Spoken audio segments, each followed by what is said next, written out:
I think there are contexts where politicians will accept gifts if, for instance, a foreign dignitary comes and brings something that is, meaningful to them that they want to share with a minister, with the prime minister. I think, that's the sort of thing that we would think that, protocol requires that you accept it.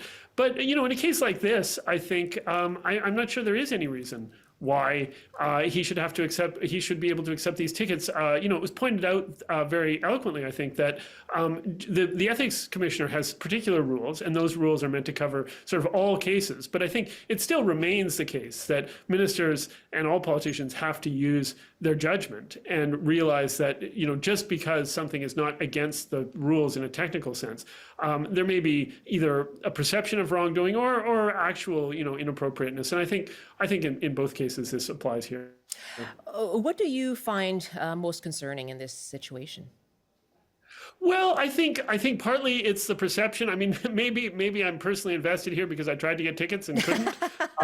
I tried for both Toronto and Vancouver and got left out. And, I wasn't given the option of donating to a charity. I mean, he can say, well, I just donated to a charity and then I took the tickets. But, I think there's a lot of us who were left out in the cold with these tickets, and we weren't given the option of making that trade. The issue of whether the stadium should be giving out these tickets, I mean, I think private corporations and stadium owners give out tickets as promotion all the time, and I'm not sure we need to necessarily second guess whether this served their purposes in terms of promotion. I think that the fact that it was taxpayer money, I mean, taxpayer money in the context of this stadium corporation goes to a lot of things that we could second guess. But I think the main issue here is less that it's taxpayer money than that it's a politician who accepted gifts. And I think stadiums tend to get a lot of public money, and so politicians may often find themselves in the position of being asked to judge whether a particular stadium development deserves, or a redevelopment or a subsidy or whatever it is,